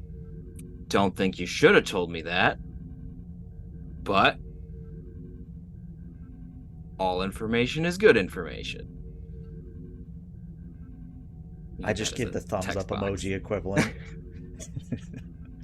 Nice. And after I get that message back, I say, all right, well, we've done all we can here. Oracle, how long until we can be sent back? 30 minutes. Wonderful. In that case, Is there a replicator? yeah, I was going to say, There is there a is. replicator? Can we Food make time. All right. And while they do that, I go over behind, underneath some shelf, and I take one of my medical utensils out, and I scratch a Vulcan rune for truth on the underside of it. Okay. So if we do go back, you can see if it was actually the same thing that went back. Good thinking. Oh, trying to determine if it's an alternate timeline. Good idea.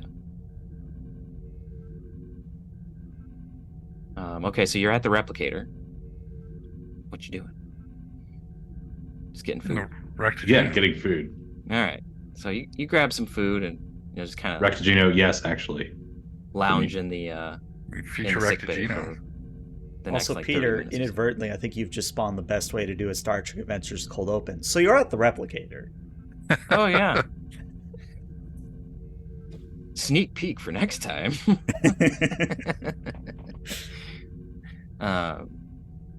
So you're waiting at the replicator, and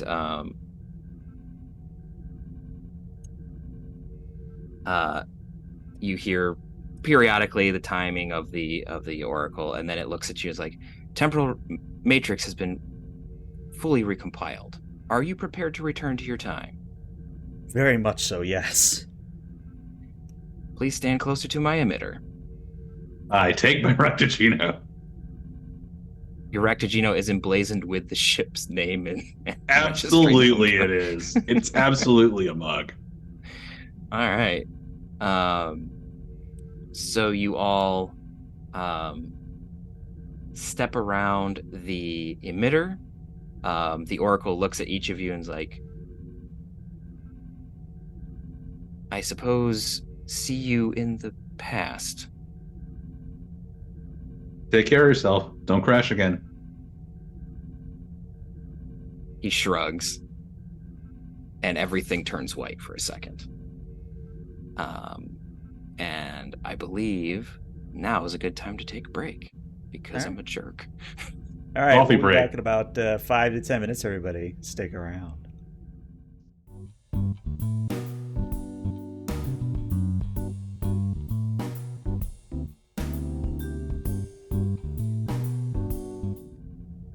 Welcome back to part 2 of session 2.5 of Star Trek Adrastea, where for the past hour we have been debating temporal mechanics.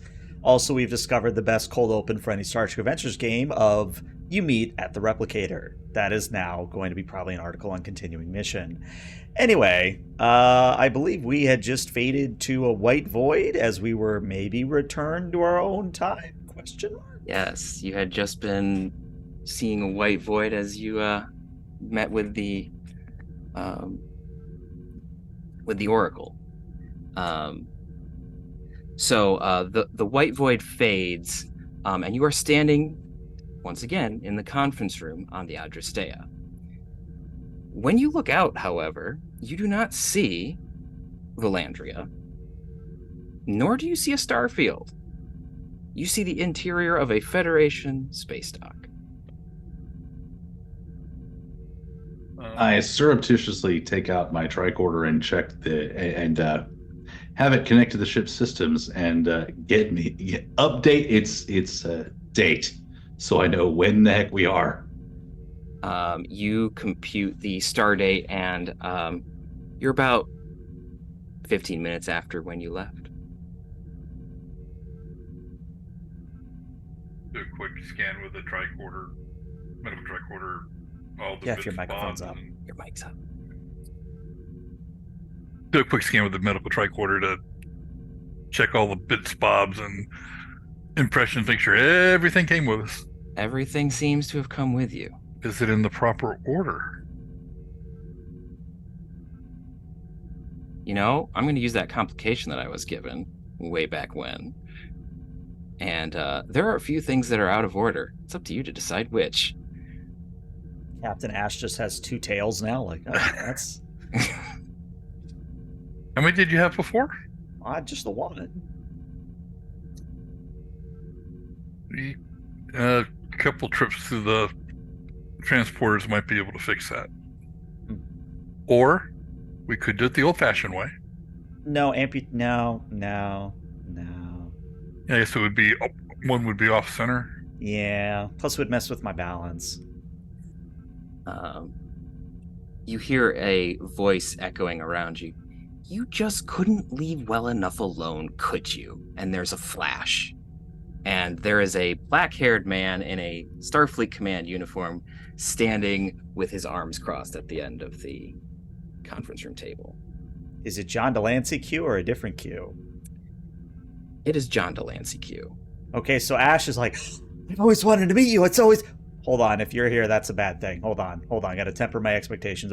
Why are you here, Q? I appreciate the fangirling. That's not why I'm here, though I could listen to it all day. Maybe after.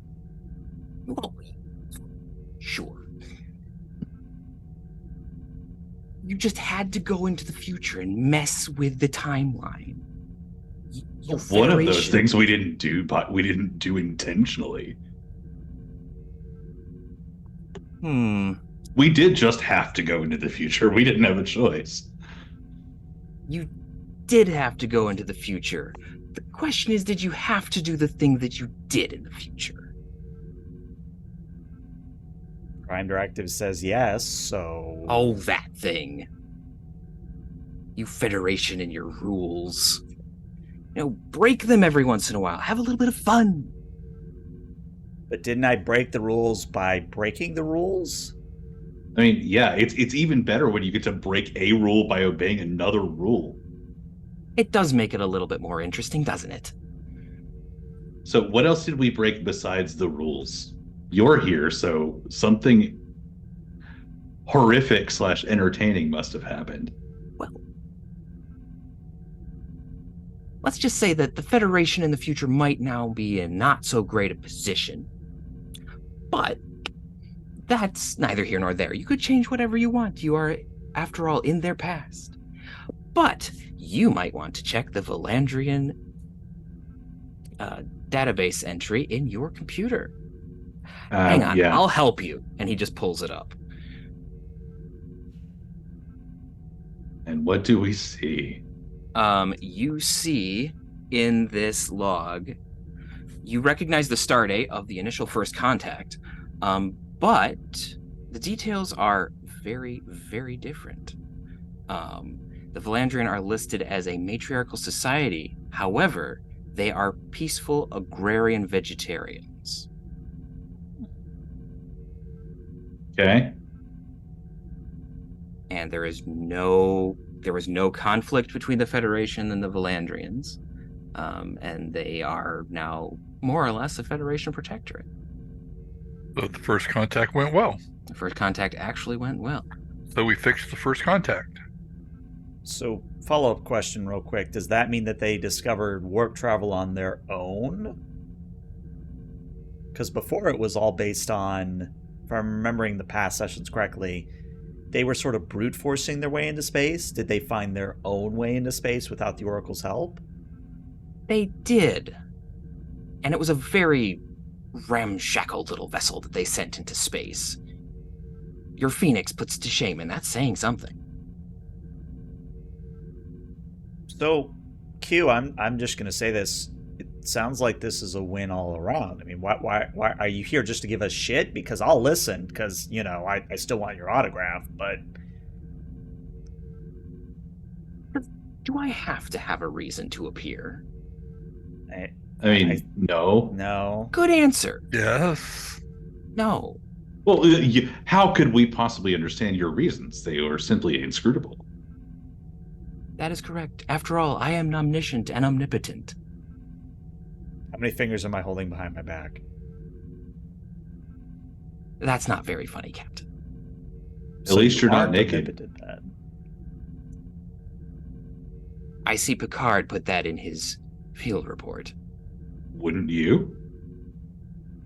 Well, yes, but that's not the point. Anyways. Well, I do connect to the ship and see what our current mission is, since we obviously didn't go on that mission. Why we're here in the conference room together. so you check your mission log, your mission, assignment. I don't know why that word was so hard to come up with. You check the assignment, and you are being sent for deep space exploration in the Delta Quadrant. And our uniforms are the same. We're not Mhm. like, oh, I don't know, accidentally wearing phasers or anything No. like that. No, you're not.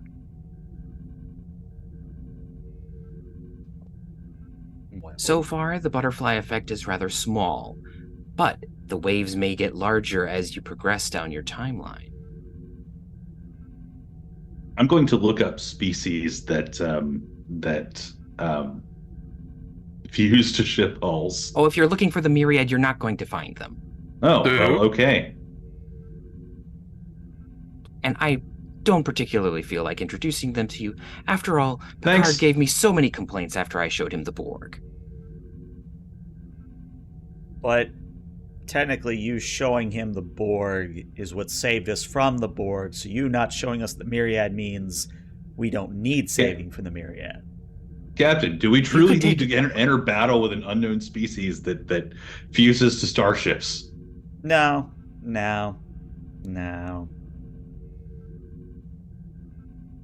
We knew not to use one type of weapon. Yeah, not a transchronotonic torpedo. Oh, I have a sneaking feeling. We're not loaded with one of those randomly, are we? I look at Q. I check the ship's You weapons winks at you. manifest. No. There are no transchronoton torpedoes on board. Oh, Okay, we're good. We're good.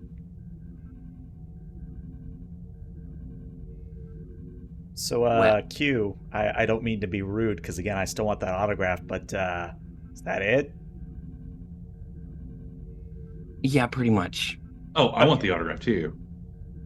Can you autograph this mug? Because that would be even better. Bug? Mug. Mug. The mug. The mug. I misheard you. Sure, why not? And he makes a Sharpie appear. And just writes a big Q. You'll have to get your own thing to sign, Captain. Oh, I carry it with me. The mug. always. The mug of the future is mine. I from my hammer space pockets, I pull out a picture of Captain Picard and I give it to Q. You just see his whole face just like scrunches up. Does he have like a pulsing thing? Yes, like that anime pulsing vein in his forehead. Very funny. He signs it anyway and gives it to you. Gotta show it to Captain But when Picard next you time I see grab him. it, you now see like Captain Picard is looking serious, and now you have now behind Captain Picard's shoulder is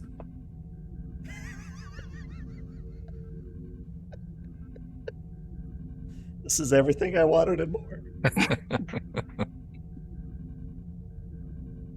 well. Now that that's done, and you've had your warning, I suppose I have other individuals to go bother.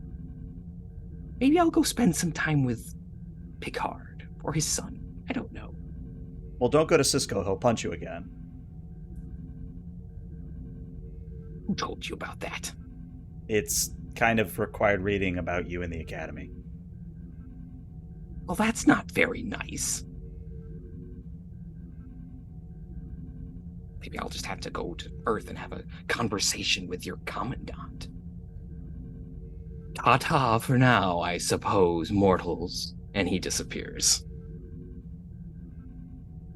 So that was fun and exciting. I immediately go to the replicator in the conference room and replicate like a plexiglass box or the transparent aluminum box with transparent gel to put this in. with LED lights along the bottom. Mm-hmm. And a wooden like plinth. Yeah, Cisco, take your baseball and shove it. So the conference room doors open and your Andorian first officer walks in. It's like,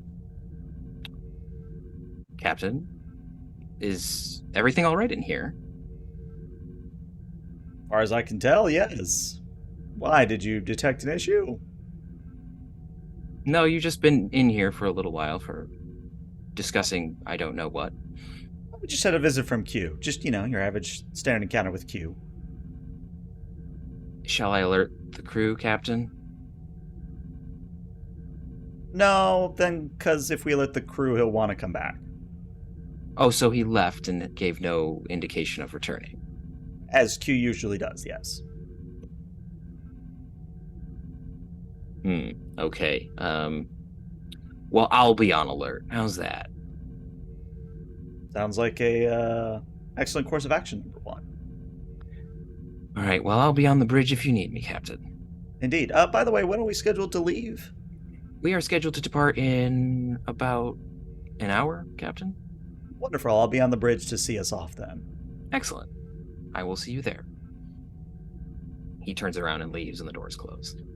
So the moment he's gone, I look to Akorum and I look to Commander Dr. Valk and I go, so is it just my imagination, or did I not have an Andorian first officer when we launched initially? You did. Oh, I did? Okay, because Yes. out of character I was like, oh, did I just inadvertently give myself a first officer? Nope, you got one. Okay, just making sure. So scratch that. Ash instead says, so it sounds like we've changed the timeline for the better. We're getting to go explore deep space, and it sounds like the second contact might not even be necessary. It does seem like a win all around. Indeed. I don't know. Not to look a gift horse in the mouth, but I find this extremely concerning. Oh, right. The Department of Temporal Mechanics is probably going to find out eventually, and we're going to have to get debriefed. That's not going to be fun. Well, as soon as we went into the past the first time, it was bound to happen anyways. Yeah. Oh, we have an hour before we're scheduled to leave Stardock. I'm sure we have to catch up on reports, and we have to make sure our stations are ready. But for the time being, let's get out of this conference room and get to exploring. And I will explore the med bay. No, I will See go, what go to you- engineering. Oh, okay. with your snarky. You're gonna Chief go see Maintenance. how Chief Adow's doing? That's the timeline change, is that she's no longer abrasive. She's the best, enlisted officer there ever is. I don't think there exists any timeline in which Kanash Adow isn't abrasive and a jerk. Had to try. It was worth the attempt, but having done a couple iterations of her, I don't think there exists a timeline. I got a new mug. Stay the hell away from it. It's not for you. What kind of mug, sir? The best one. Can I see it? Sure, it'll be on my desk. I'm not allowed into your office, am I? You can look through the door. She peeks through the door. He tosses the like transparent aluminum and like cushion gel thing. You toss it into the room. No, I toss it to the chief. Okay, so she like catches it, like looks at it. What ship is this supposed to be? Meh. Found it at a secondhand store. Found it in a junk pile is actually Did you what like I say. find Found it in a someone junk writing pile. Starfleet fan fiction and just decide to get a mug from it? I mean, why not, right? It has to be fan fiction. Why do you have Wait, an autograph I of got it. Q? I got it definitely secondhand. Sure. Okay, we'll go with that. Did someone forge this Q on there too? Sure. She squints at you. I mean, how are you going to authenticate a Q autograph? It's as real as I believe it to be. She throws it back to you. I put it on my desk. Well, I guess every chief engineer has to have something. She turns around and leaves.